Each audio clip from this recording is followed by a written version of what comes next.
Hey folks, and welcome to Drinking Alone with Friends, a podcast where three friends drink alone together. My name's Chris. What up? It's Tud. And I'm Obert. And guys. What? So last week, we talked about how all y'all have new animals. Yeah. So Yes. I had to go join the club, and I got an animal too. Nice. You went with the parrot, I imagine. I went with the beta fish, Yeah. Oh, okay. All right. but then the beta fish was promptly eaten by my new kitten. Oh. Oh. That's a sad but cute story. Right. Yes. Yeah. No beta fish were harmed in the production of this cat. The production of the cat. So what's your kitty's name? So we got a little Russian blue calico cat, and his name is Simba. He is he's like 14 weeks old, I think. Nice. Okay, so he's a little baby. Yeah. So he's He's living rushing here. off to find the next laser pointer. He is in love with laser pointers and also anything that has a feather on it. Yeah. Okay. That's a good thing you didn't get the bird then. Yes. Yeah, he probably would have had a lot of fun. The bird, not the so bird much. so much. Yeah, well, welcome to the pet club. Yep. We 2 new members in the last 2 weeks, so Yeah. it's good. It's good to be pet owners for sure. Now, Obert, I don't know about you, but when I got my cat, I had to bring it to the vet, and we found out that he had conjunctivitis because he came from like a place with other animals. So have you taken your Interesting. dog to the vet to make sure that it's not sick? Well, we had our first vet appointment, and so hang on, let me just interject here. So we've previously had in the show a segment called "Babies Are Weird," where Chris tells us about how weird babies are. Yes. I feel like remember this. now that we're all pet owners, we got to come up with a name for this segment. Maybe we'll figure it out. But Animals are strange. yeah, we're still workshopping it. But yeah, we had our first vet appointment on Friday this week. She was a very good girl. Popcorn did great at the vet. But it's funny you say that because I noticed today that her eye is like red and scratchy and had a lot of, it was like watery a lot. So I think she might have conjunctivitis too. So I got a wet washcloth and held it on her eye, which might seem to help for a little bit. But yeah, we've been hiking a lot this weekend. We took a couple hikes, so she might have gotten it scratched or something on the trail. Yeah, it sucks when you have to get the eye drops and have to pry their eyes open, drop the stuff into them. They're not very happy. I've learned. Yeah, I would imagine I don't like it when I have to do that as a human. So Yeah, cats, especially with claws and teeth, they're not a big fan. no. No. They're very deadly. They're very deadly with those claws and teeth. So Yeah, we have to wrap our kitten into a kitten burrito with a blanket to make sure Swaddle your cat. Yeah. I'm a very bad swaddler, I've learned. Probably Me too. would be better off if I, gave it to a parent like Chris and said, "Hey, swaddle my cat." No. I was not a good swaddler. My CJ always escaped my swaddles. So we need Dana. yeah. They actually make these auto swaddler things. They're kind of blank. You put them in this pouch and you kind of just wrap and it velcros. That's what I used to use. Do they call them baby straitjackets? I mean, kind of. Yeah, sort of. Yeah, it's Even then he it's a kinda got onesie out. with really long arms that you duct tape to their back. No. Oh. Guess what? We already found our episode name this far into the episode. Get the baby straitjacket. So, in the theme of baby straitjackets, happy Thanksgiving, everybody. Yeah. So, Happy Thanksgiving. welcome. Yeah. Tud's cat is more important than everybody else's Thanksgiving. So, we had to start off with that. Yeah. No, we Yeah. had to continue the conversation from last episode immediately. Right. Well, It makes sense. We made the joke last year about everybody sitting around the Thanksgiving table hitting play on the podcast along with their dinner. So Right. We're hoping that the tradition continues this year and you're all passing around the gravy boat, scooping out some mashed potatoes, and listening to your 3 good friends drink alone with you all together. Yeah. And when you guys are done, could you pass the stuffing down this way, please? Yeah. Yeah, actually, it's going in a circle. It'll get to you, Chris. It'll get to you. Damn it. I'll also take my pumpkin pie too, please. Thank you. You gotta wait. You gotta wait till the end of the meal for that. I one. know you can't just eat pumpkin pie now. You have to eat. You have to That's finish it. It's your. still in the kitchen. We don't have room here on the table for all of these dishes and the pie. Listen, Tud's at the kids' table. I'm an It's just adult. I own my own AKA house. the pie table. I own my own house. I am an adult. I've got a wife. I can have my pie whenever the hell I want. I think that's the rule now. Yeah, isn't it funny becoming an adult? You're just like, man, I can eat pie now. Yeah. That's It's no like one's telling me I can't eat pie. any time is pie time. Tud looks down at his watch and it's just like a pie. Like It's pie time. It's pie o'clock. Yeah. That's right. So I feel like this is like one of these things that as a teenager, you're like, I'm excited that I don't have to deal with homework anymore when I'm an adult, and also pie whenever I want. Being an adult is great. So if there's one thing I enjoy with my Thanksgiving meal, it's a delicious craft beer that I drink remotely with my friends. Yeah. It's one of my highlights. I like drinking it, describing how it tastes, reviewing it, and guessing what I think other people review it. So Okay. that's a good Thanksgiving tradition. So Well, I don't want to shit on your tradition. So let's begin. okay, this week, this Thanksgiving holiday, I have a special treat. It's a beer called Beltane from Propolis Brewing. They're out of Port Townsend, Washington, which is in the Puget Sound area. The Puget Sound? The Puget Sound. This is a 22-ounce bomber here. It's a American-style Brett. It's the Great American Beer Fest Gold Medal winner from 2014. Ooh. Yeah. Wow. Fancy. Yeah. It's described here with earthy spring floral nose, golden straw hue, tastes of tangerine, pineapple, and tropical fruit, buttery honey glazed baguette, creamy body with a rustic tartness, bright floral highlights, crisp and dry finish. So I kind of regret reading that because now there's nothing I can possibly say about this beer when I try it to top that. Yeah, you don't have the flavor nodules like I have. Right. Yeah. Well, they just said tropical fruits, so maybe I can pull out which Pinpoint the tropical fruits fruit. are in it. Yeah. So I poured it, and like Brett's I've had before, it's very clear hue, very effervescent, lots of bubbles here. They said on the label the golden straw hue, and I think I couldn't come up with better words to describe it. This is exactly how it looks. Golden straw. Yeah. Like, I think I could imagine someone in a Budweiser ad describing their beer as golden straw colored. I don't even know what is like a straw that they banned from Starbucks straw. I've never seen a golden straw. No, like hay. Yeah. Oh. Yeah, like a piece of straw. You must drink this with the golden straw. I was so confused. I was like, am I missing something here? Yeah, well, we got there. We got there. We picked it So up. right away, I get those really tasty Belgian-y notes with that Brettanomyces or whatever that type of yeast is. That gives it that little bit of funk, that soury goodness. It's sweet, but not overwhelmingly so. Like, it has a nice little tart aftertaste that leaves your mouth kind of dry, like a drier white wine almost is how I would describe it. Or maybe even like a cider. Sometimes you're drinking a dry cider. That's kind of what this beer reminds me of. This is 7.5% alcohol, and it doesn't taste like it. This is a very, very light, easy drinker. It says to serve it between 40 and 50 degrees, which is pretty warm for a beer, I think. So I've had this out of the fridge for about an hour now, and I think we're there. I get maybe more of a sour grape on the nose. All in all, very delicious beer. This gets a rare 4.5 from me. Oh, wow. Yeah.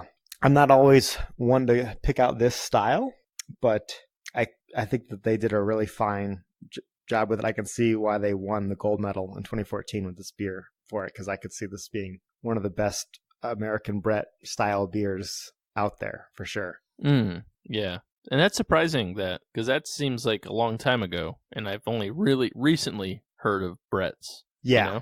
Or at least they've caught on more so recently. That's true. Yeah. And I looked a little bit into this brewery. Propolis means pro, meaning before, and polis, meaning city. So this is like more of a, I don't want to say ancient style, but it's like more down to their roots. Like they're all about the wild yeast. They use all organic stuff. It's very much not trying to be as least commercial, very sustainable, that kind of idea behind the brewery. That makes a lot of sense given the Washington location. Absolutely. Yeah. Yeah, definitely. And one thing that I thought was pretty cool, and I'll share you guys this over Skype, but it has a graph on the back of like what flavors you can get out of it. I don't know if you guys can see it here. Oh, it's like a flavor map. That's a good description for it. So it says, like it's very high on the fruit and citrus and floral parts of the map, and low on the bitter and sharp and spicy. So it's a cool little graphic to just describe what's in the beer. Yeah, that is really cool. Yeah. So I'm gonna guess that this gets a solid 4.39 on Untapped. Okay. All right. If you logged on right now and rated it, it might bump it up that high because as of right now, there's only 14 ratings. So you must be the 15th person to try this for this year's variant. For this year's variant, yeah. And currently, it's sitting at a 4.12. So if you went on, logged your 4.5, we could see, probably go up by a lot. So that would we could get our first actual correct answer. One of these days we'll get there. So with that, I'm gonna turn it over to Ted. Why don't you share with us what you're drinking today? Sure. So this week I have a can of G-Bot from New England Brewing Company. Ooh. I know we talk about G-Bot a lot on the podcast, so I figured when I saw it in the store, I'd buy it and I'd bring it to the pod and share my initial thoughts on it with all you guys. Here it is. And here it is. Well, not initial, like your 500th times thoughts or something. That is true. G-Bot is described as an intensely hopped double India Pale Ale with a blend of 3 varieties of American hops. The tagline is, "We can rebuild him. We have the technology." Obviously, that goes to the fact that there used to be a bot that was on the can because the beer used to be called Gandhi Bot, but because they got sued by the Indian consulate, they had to change it to G-Bot, and now there's just a hand that's sticking up from the robot that's giving the peace symbol. Like a metal arm. Yep. Out of the ground. And like a hop plant is growing out of. Oh, fun. Okay. Out of it as well. So let's try it. Cool. Right from the can. This is rare for Ted. Yeah, I know. No glass, no nothing. It's very good. It's actually just as I remember it. It's just delicious. And yeah, I decided to go with the can today because that's honestly the way I drank Gandhi Bot the first time I had it. So I figured I would, try the G-Bot the same way I had the original. Okay. I get it. Makes sense. So it's very bitter. Obviously it's not a New England style IPA. It's more of a traditional, like West Coasty style of IPA. It definitely has a lot of bitter on the back end, very fruity up front, a lot of piney, maybe a little papaya, but a lot of pine, and then a whole hell of a lot of bitterness on the back end. Chris, obviously I know you've had G-Bot before, but based on your love of the bitterness, I would assume that this is probably one of your go-to beers when you consider how bitter a beer is. Yeah, I mean, I've always enjoyed G-Bot. I think I've rated it pretty high on Untapped. I'd have to look to see what I actually did rate it. I haven't had it in a while, obviously. But no, I've always enjoyed it. And it's from memory, it's pretty bitter. But I don't know if it's not the most bitter beer I've ever had. But if you like the IBUs high, you're going to like a beer like G-Bot. What is the most bitter beer you've ever had? For me, I think of the Leviathan IPA from Harpoon. That's a good one. That's a really bitter beer. That is a pretty good one. I don't know if I've had that. Yeah, this was back, I think, before they were really getting into their 100 barrel series. I don't know if it was a brewery exclusive thing, but they had this Leviathan series where they had a few like super strong beers, and that's one of the most bitter beers I've ever had. Huh. Yeah, that's a good one though. I mean, we were actually talking about it the other day. I miss Harpoon. I miss their mix packs and their tailgate pack and all that stuff. I love that brewery. This time of year is a great 12 pack to have in your backseat of your car as you're driving over to your grandma's for Thanksgiving, for sure. So Leviathan is a 90 IBU beer. That's a lot. Yeah. And I'm surprised. I thought it was triple digits. Higher, but... Yeah.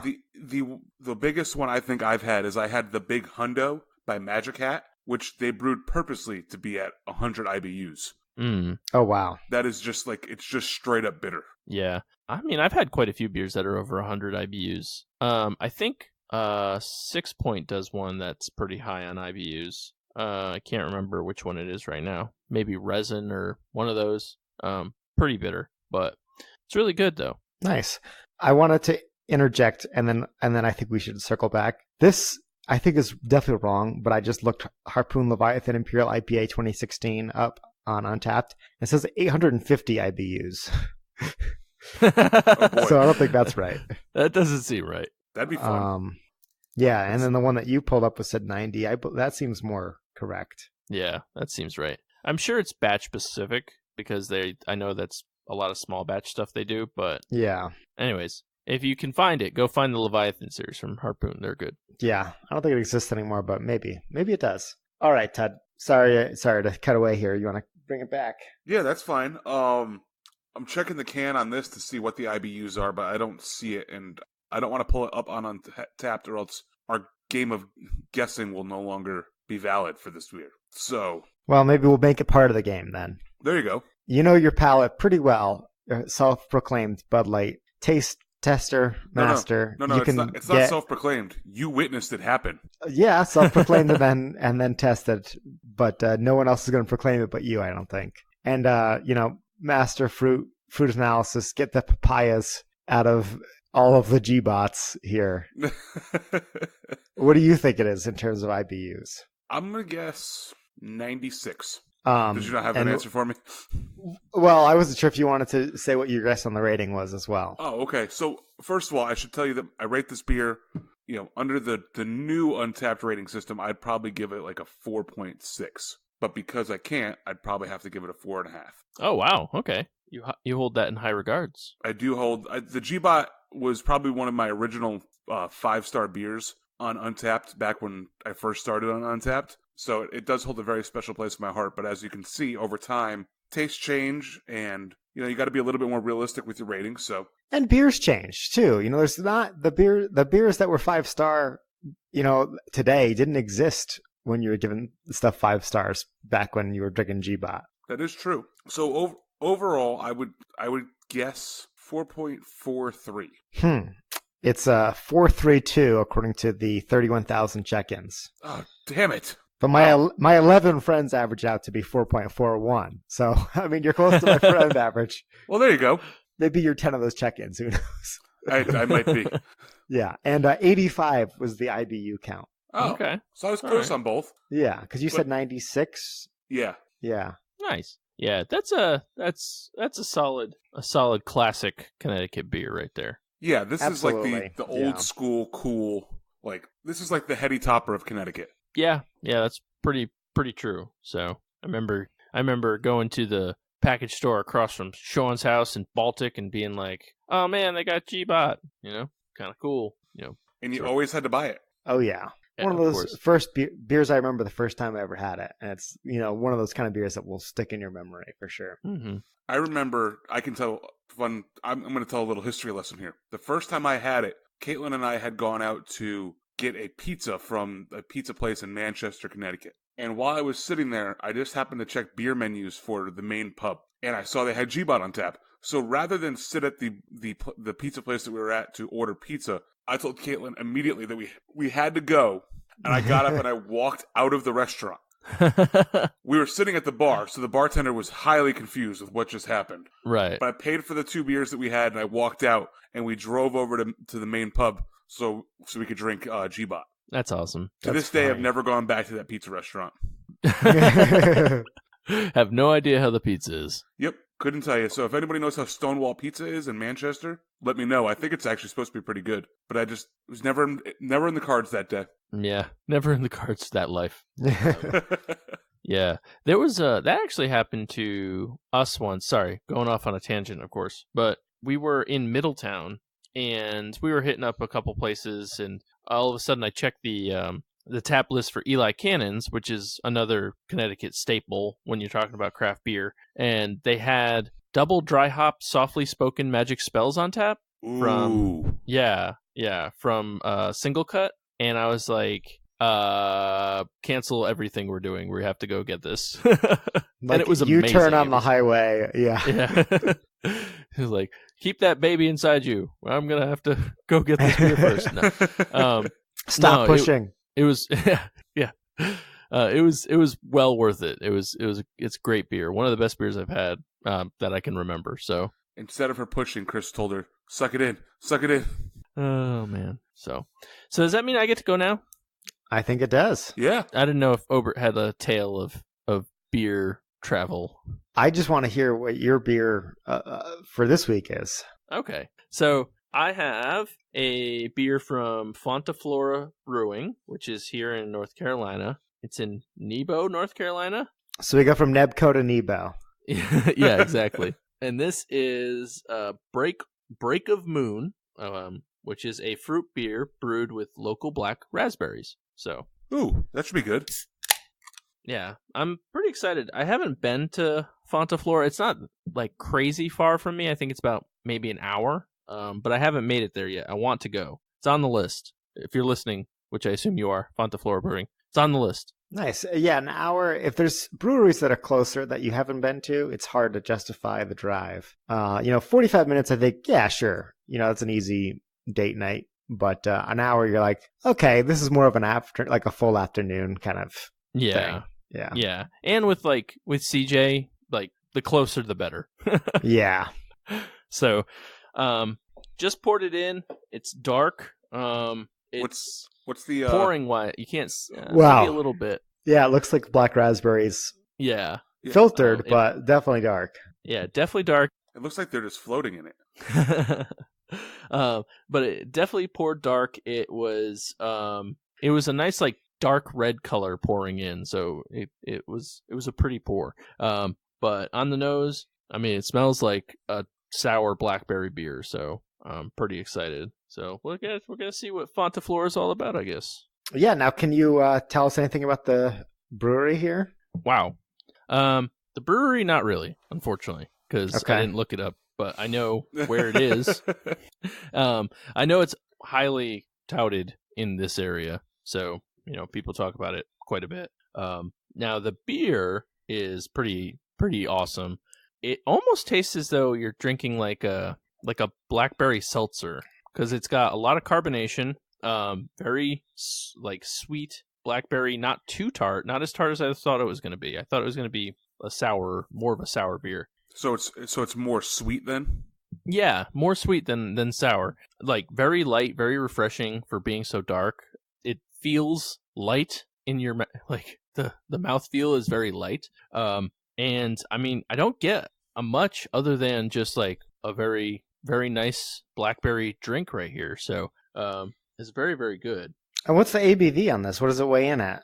That's probably why. So it's only 4.8% alcohol. So, that's okay. light. Yeah, so that kind of makes a little bit more sense. The pictures are coming into focus. But I was trying to think of.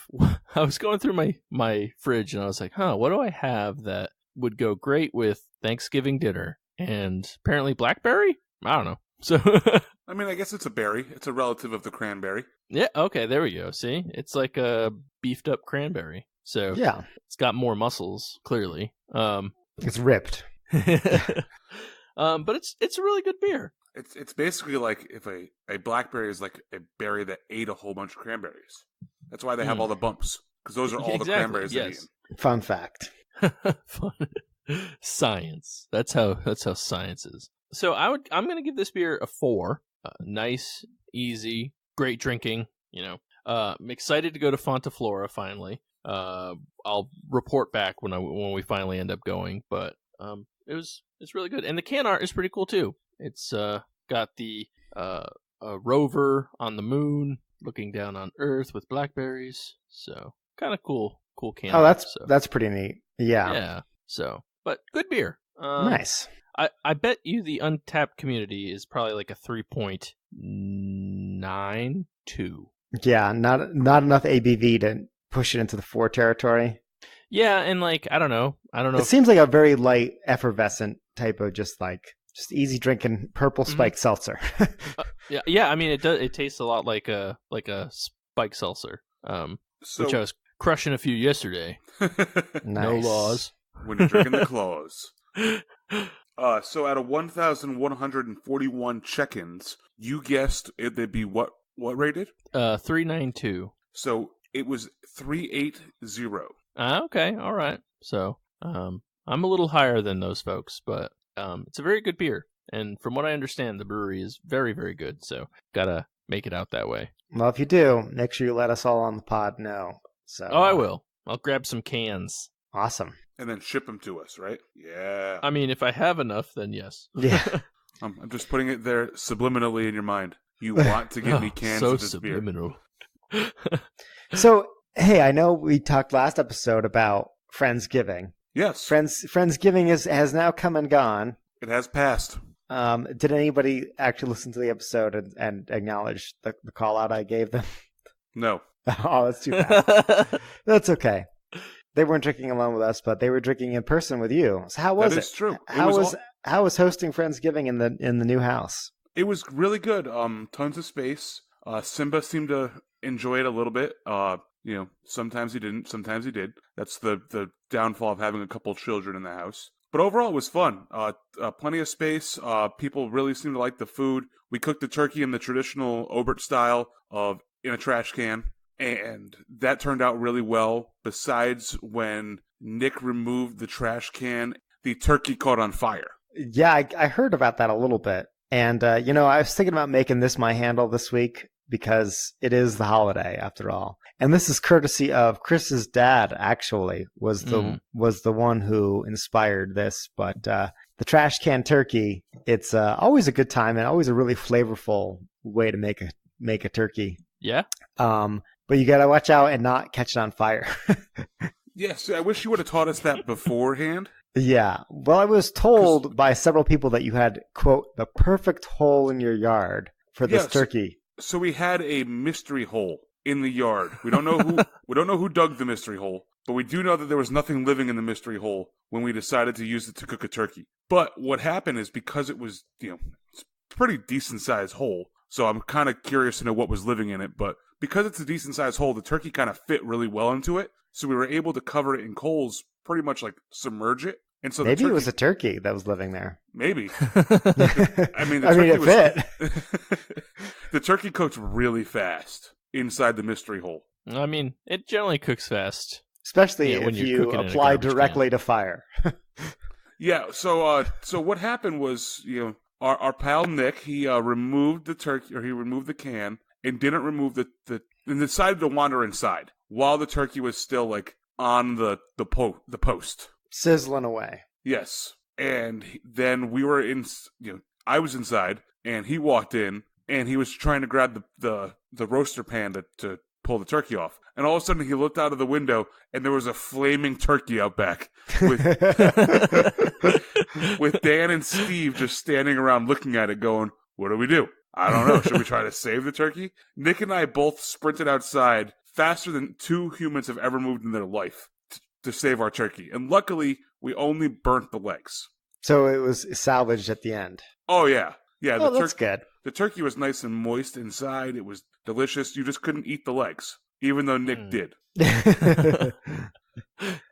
Well, I'm glad to hear that it all turned out pretty well at the end. You had a fast cooking turkey, and tune in at the end of the episode to hear more about how you can make your own trash can turkey. Yeah, but it only took about, just so people are aware out there, it only took about like 2.5 hours to cook a 21-pound turkey. Yeah, it's really, really fast. But again, listen to those handles. I know you're scooping my scoop here.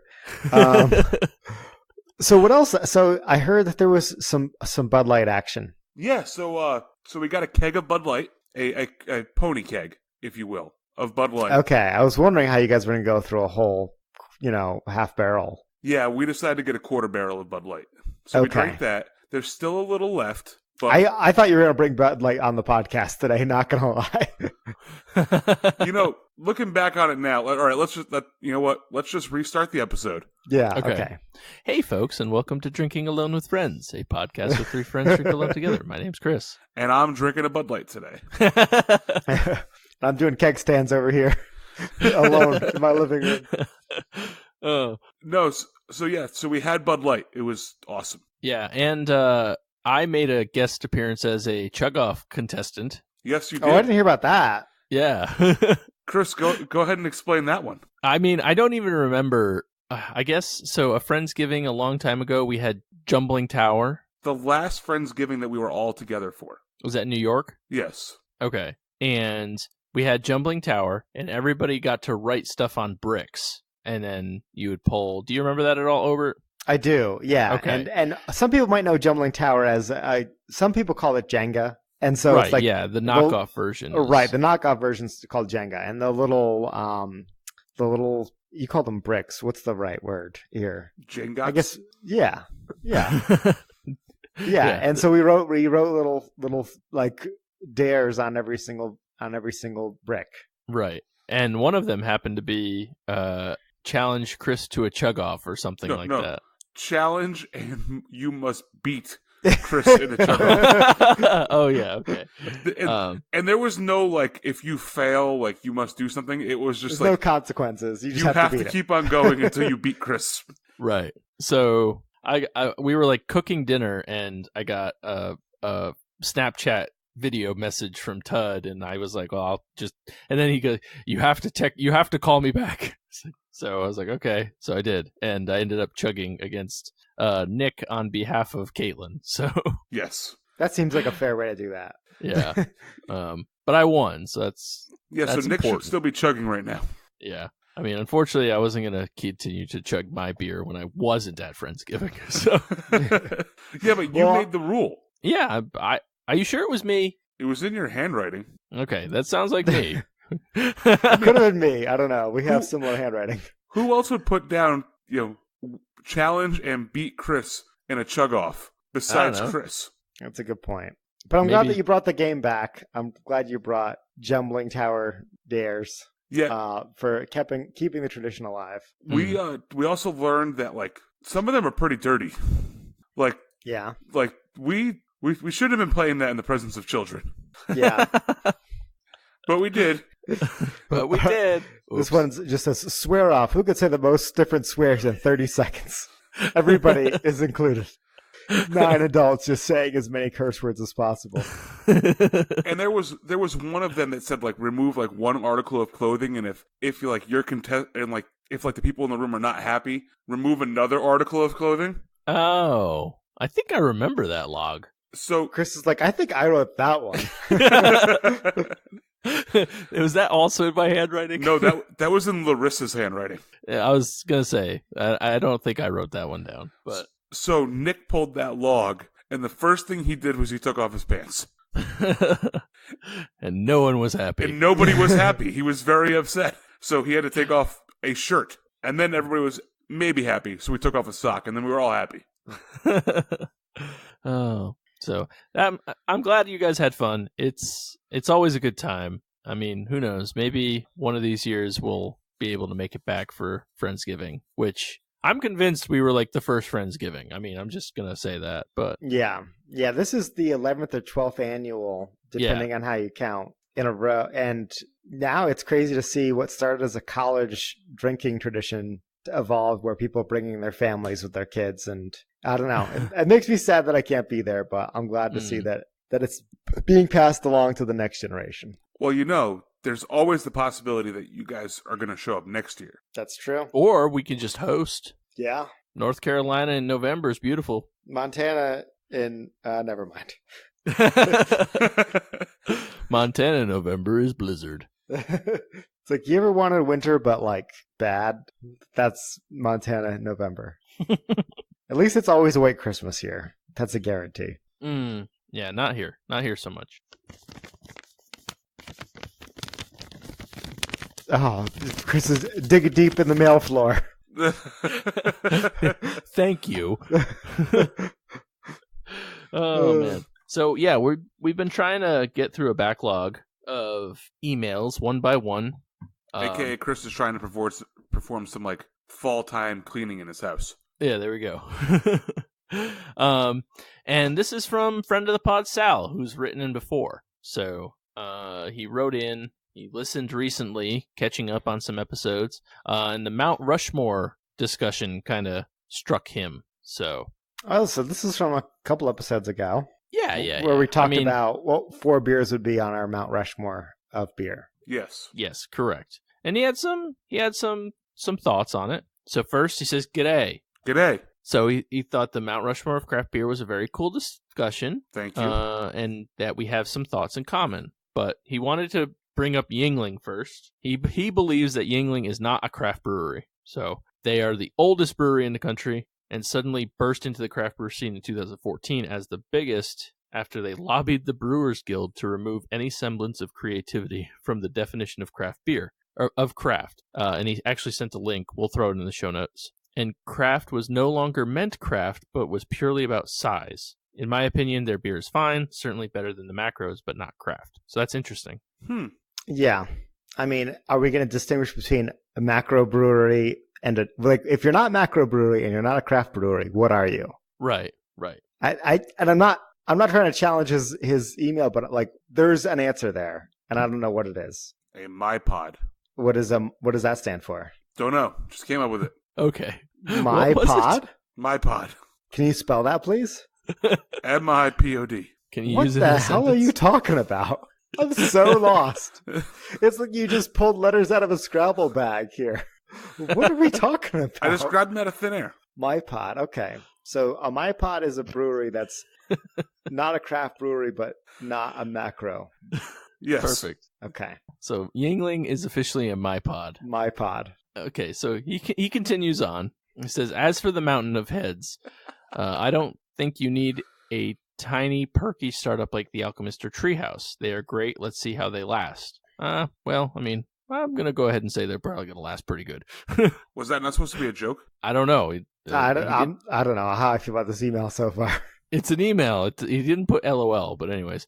I fully agree with Sam Adams. One of you mentioned Sierra Nevada. That's in there. Anchor is old, but kind of falls into the same category as Yuengling. They kind just of don't do anything. MyPod-y kind of a beer. Yeah, very like a MyPod. MyPod. Yeah. He says to round out his four, he thinks he would go with Dogfish Head and Stone. Maybe Rogue instead of Stone, but those are close. Yeah. No, that's not a bad Mount Rushmore. No, it's not. I mean, so that would be Sam Adams, Sierra Nevada, Dogfish Head, and Stone. That ain't bad. Now, I think I take that to mean, like, to me, those are the good four founding fathers of beer. And like founding fathers signed the Declaration of Independence, they are not on Mount Rushmore. I think those are two different things. We came up with ours based on like who was who. Right. On the Mount Rushmore based on age. Exactly. Yeah, every president on Mount Rushmore is a different era in American history. That's, I think, what we try to get throughout our Mount Rushmore. Mm-hmm. And I don't know how I feel about him saying that perky startup described The Alchemist and Treehouse. Those guys are, they're more than startups at this point. Yeah, they're pretty well established. They're like, I don't know, cornerstones of craft beer. Yeah. I mean, at this point, like, you go on Instagram or whatever, and you see Treehouse cans posted 1,000 times a day, just all over the country. Now, The Alchemist is just old and delicious, but... And when we're talking about Yuengling, by the way, as being a MyPod... Yeah. Does Sam Adams and Sierra Nevada not count as MyPods too? I think they have enough variety to be craft. Right. I think that's what makes them not MyPods, instead craft beer breweries. Yeah, because like Yuengling does like Yuengling Light, and like I think maybe a Black and Tan or something like that. Like, they got the Fezziwig. I like that. Their Fezziwig ale. Yeah, I hear what you're saying though. They're much more of a traditional beer style. In all honesty, Alchemist, traditional American style. Up until Alchemist opened up their new brewery, they brewed like 2 beers. Yeah. Yeah, I mean they brewed one forever. Right. Yeah.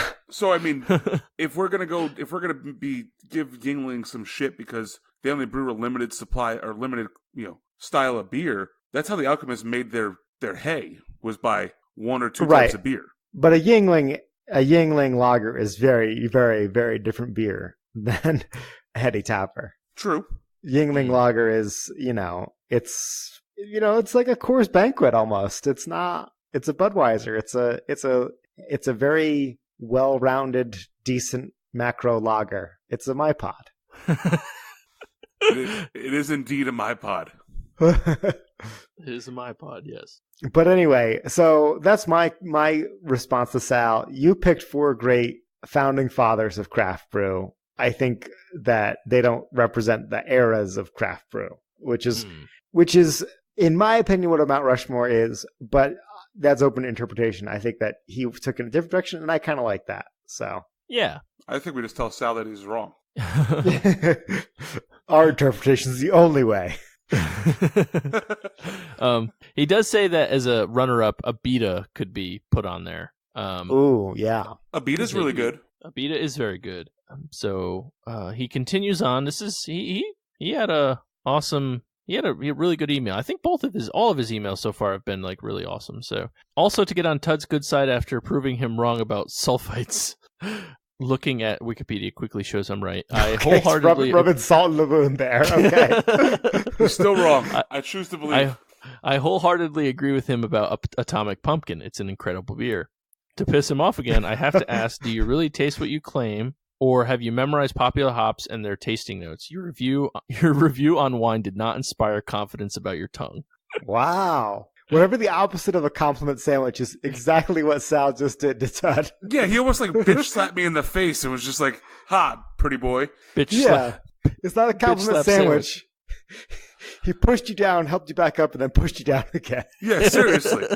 Now, Sal, I want to give you the benefit of the doubt. So I'm going to go back to that episode, and I'm going to refer to the fact that I said the wine was red, it was out of a can, and it was freezing cold. I challenge you to taste... Also, it tastes grapey. Correct. I challenge you to take cold red wine out of a can and tell me if you taste anything other than grape. Then you can come back to this.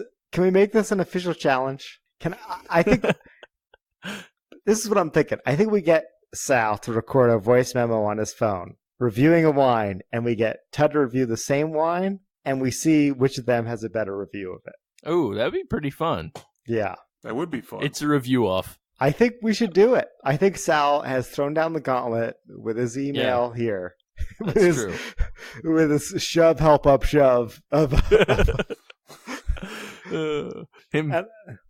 I don't claim to be a wino expert. No. We all know that you have a beer palate. And right.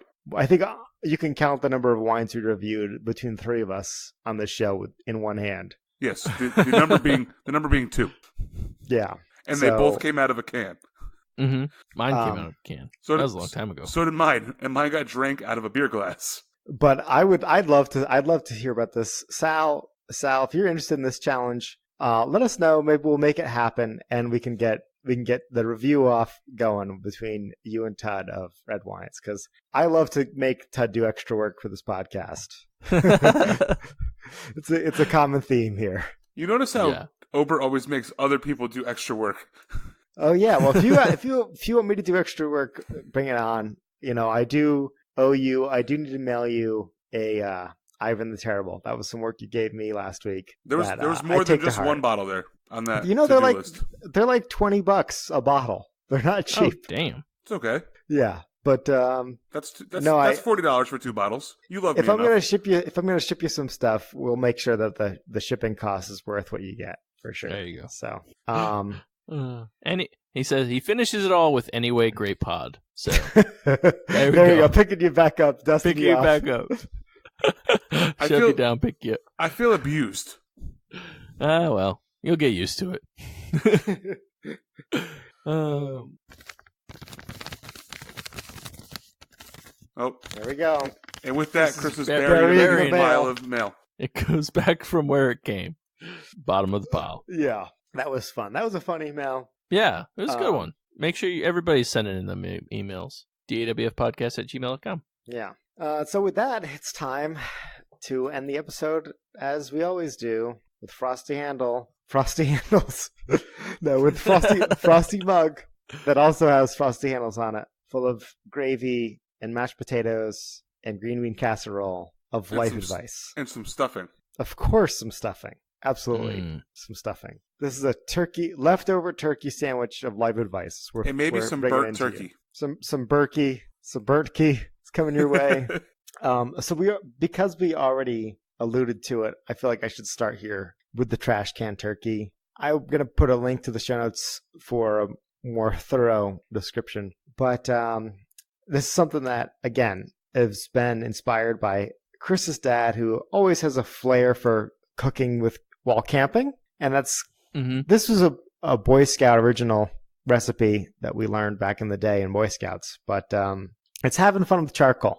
You take a turkey, any size, as we saw Tud claim that they did a 22-pound bird this weekend. 21, sorry. I was rounding up a little bit. So Tud did we did. It was a very big bird. So Tud did a 23-pound bird, and so you take your 24-pound bird and you put it on a metal stand. It goes in the cavity of your 25-pound turkey, and you wrap some twine around the wings to hold it tight. You take a steel trash can, non-galvanized is also important, and you flip it upside down over the turkey, which is now on the ground here. You use outside onto some aluminum foil on the ground. From there, you put charcoal about 1 to 2 inches high all around the sides, and you're going to put a layer of charcoal on the bottom of the trash can, which is now the top of your cooking area because it's flipped upside down. This is a really fast way to cook a bird, as they alluded to. So like even if you have like a 26, 27-pound bird like they did, you can cook it really fast. Now I've done birds in the upper teens in like 90 minutes, 2 hours. Mm-hmm. Yeah. It's not unreasonable to do. If you light it on fire, it cooks even faster. Just a little bit faster. The one thing I will say that I think you forgot is you got to take the trash can before you use it, and you got to drill a hole in the side. That way you can stick your meat thermometer inside. Very important point. Thank you, Ted. Because you want to make sure that bird gets all the way up to 170, 168 minimum. It was 168? Yeah, what did you guys cook it to? 165. I mean, if it's 165 for a sustained amount of time, it'll kill anything. The USDA has like certain temperatures you need to hold for certain amounts of time. So if you're at 168, it's like definitely okay, but 165 for any amount of time, you'll be fine. Well, I mean, especially if you catch it on fire. Yeah, I mean, I was going to say it probably rose in some degrees as it was burning. Yeah, exactly. But one of the ways that why I always cook the turkey this way, 2 reasons. One, when it's sitting on the stand, all of the drippings fall down onto the aluminum foil, and then they vaporize when they hit that hot ground. And then that moisture circulates through the trash can, and it's a really good way to keep your bird really nice and moist without having to do any basting or anything like that. You're never going to get a dry turkey if you cook it this way. 2 is it keeps me as the turkey chef out of the kitchen. Your sides are going to need the oven. You're going to need lots of counter space. You're not going to want somebody with a bird messing around in there. And this is a great way. If you use this, if you use your smoker, if you use your fryer, whatever. Grill. You could use your grill, but none of them are going to come close to as good as the trash can method. And it's a great way to just be you outside with the bird, hanging out, having fun. Drinking a beer. Not being part of the sides that's going on inside. And like I said, I'll put a link to a full recipe, but I mean, you pretty much got it. You need a way to start some charcoal, but it's not rocket science here. It's a delicious way to make a Thanksgiving turkey. And I know that it's late for this year, but I didn't put it in last year. So here you go. You have 51 weeks notice for next year to get your bird ready. There you go. Or just cook another bird tomorrow. You could do that. There's a reason. I mean, there's no reason we only have turkey once a year. You should do it more. So. And I'm sure all the turkeys will be on sale starting tomorrow. That's another good point. Yeah. Yeah. So with that, I'm going to hand this gravy boat of wisdom over to Tud. Tud, why don't you drizzle some more wisdom on our sides here? Sure. So yesterday, one of the friends of the pod, Courtney, brought over an interesting dish that I had never had before. And after eating it yesterday, I thought I would share it with the pod because I'm sure that most people haven't had this before. And we'll link to the recipe in the show description too. Ooh, is this a special Friendsgiving theme you're going with here? Sure. Nice. So this is called Butternut Squash Mac and Cheese. Have you guys ever had this before? I have not. So this is the second squash handle of the pod. Oh, no. That is true.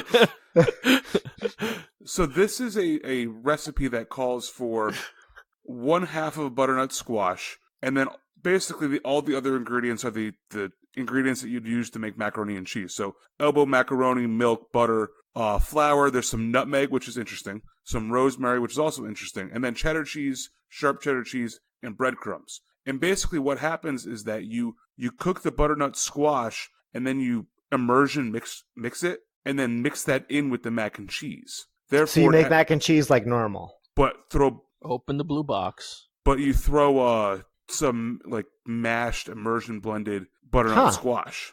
Cool. Is it are you baking it? Like, when do you add it? You cook the squash in a 400-degree oven. And once the squash is cooked, you blend that in with the rest of the mac and cheese mix until it's basically all mixed together. And then you top that with some breadcrumbs. And then you throw that into the oven for 25 to 30 minutes at also 400 degrees. And then you let it rest for 5 minutes and then serve warm. That sounds delicious. It was really good. Yeah. The butternut squash adds a little bit of sweetness to the mac and cheese that most mac and cheese doesn't have.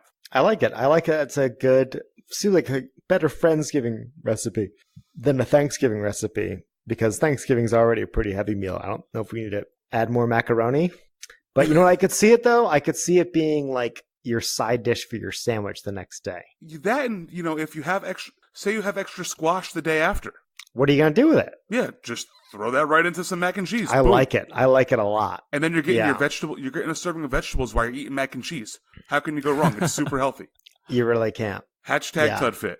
Hashtag TUDFit. I'm enjoying that. Yeah. That's awesome. So, Chris, what is your Thanksgiving handle? Okay, so you always hear about Thanksgiving dinner and all that stuff, but you very rarely hear about Thanksgiving breakfast.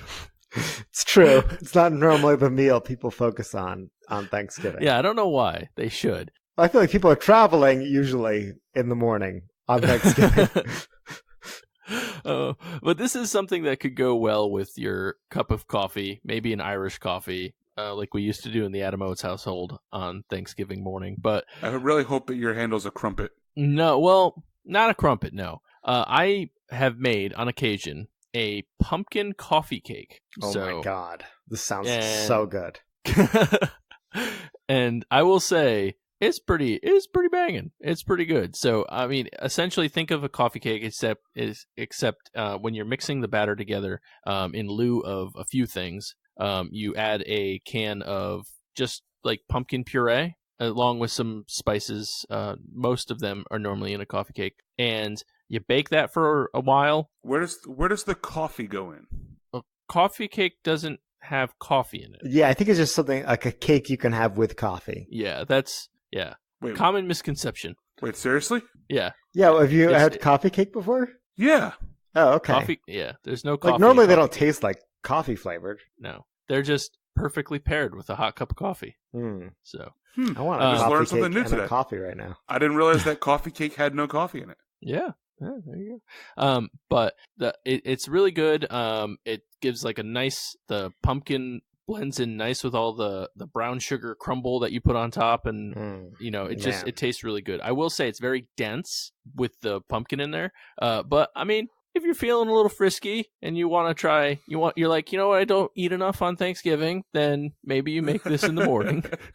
Well, you mean so is this because this is what I'm thinking, right? It's like you got a big Thanksgiving meal. Everybody's like passed out. It's 6 p.m. It's an early night sometimes.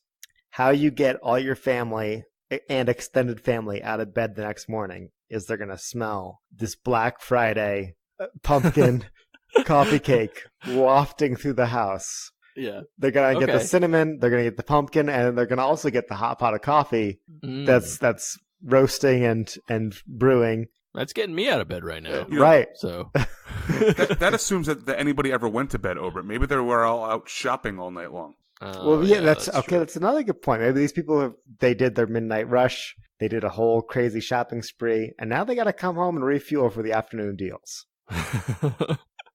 Those doorbusters don't start till 9 a.m. Yeah. No, so if you we'll put a recipe in the show notes. But it's really, really good. I've made it, like I said, a handful of times, and it would go very nicely considering you're not allowed to eat pumpkin after Thanksgiving. So right. And you know how you make it a little bit less dense? How? You just take a little air compressor and stick it right in there and just let it go. Gives it a little, aerates it a little bit, you know. Like one of those things you use to clean out your keyboard, like the little cans of compressed air. Yeah. Interesting. I will say, normally if you don't mix it as much, that will help. Because, anyways. Don't overmix it. Right. Don't overmix, because that normally leads to something being more dense. But beating all the air out of it. Baking tips with Chris. I like it. There you go. But anyways, so yeah, that's it. Eat that with all the other food. It's good. Well, with that, thank you guys for listening. We'd like to thank the breweries who provided today's beers. I would like to thank New England Brewing Company for providing G-Bot, a double IPA. I'd like to thank Fontaflora Brewery for their Break of Moon. And I'm going to thank Propolis Brewing for the Beltane, which is a saison brewed with elderflowers and Brett. Please go on and follow us on all social medias at DAWF Podcast. Also, make sure you're hashtag following the email at dawfpodcast@gmail.com. Keep on sending in those emails. We really appreciate it. Obviously, as you've seen over the past couple episodes, we will read them and we will respond to them live on the pod. Even though, if you're an asshole, we still read it. The gauntlet has been thrown down to Sal. Sal, I want you to write in. I want to do a wine tasting off with you. So let's do it, buddy. I'm glad you're buying in on this. Yeah, I'm in. I'm going to become the best wine taster this side of anywhere. This side of Connecticut, because he's on the other side of Connecticut. So. Oh, no, I want to be the best wine taster in the state. Okay, yeah, so it's like an East versus West. Anyway, keep going. Yeah, so also make sure you're going on to our Patreon and subscribing. There's a whole bunch of different tiers up there of where you can get different rewards for paying us more money per month. You know, the cheapest one is by far is to watch Chris drink some chiladas with you. You know, the most expensive one is like $2 billion, and it's to, you know, get a whole day's worth of spending time with us. That's not true. That's cheaper than that. It's cheaper than the chilada. You can just subscribe and get some amazing bonus content. That is true. As cheap as for $1 a month. Yeah, for as cheap as $1. Or for $2 billion a month. We'll also take that too. But if you're going to go through Patreon for that, message us first, and we'll talk to you on the side. Also, make sure if you're interested in anything that we talked about as today's handles, go into our show description and click on the links, and you will see those recipes, because we all did food today.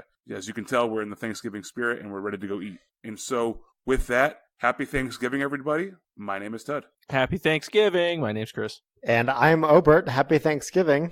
And if you're drinking alone, do it with friends.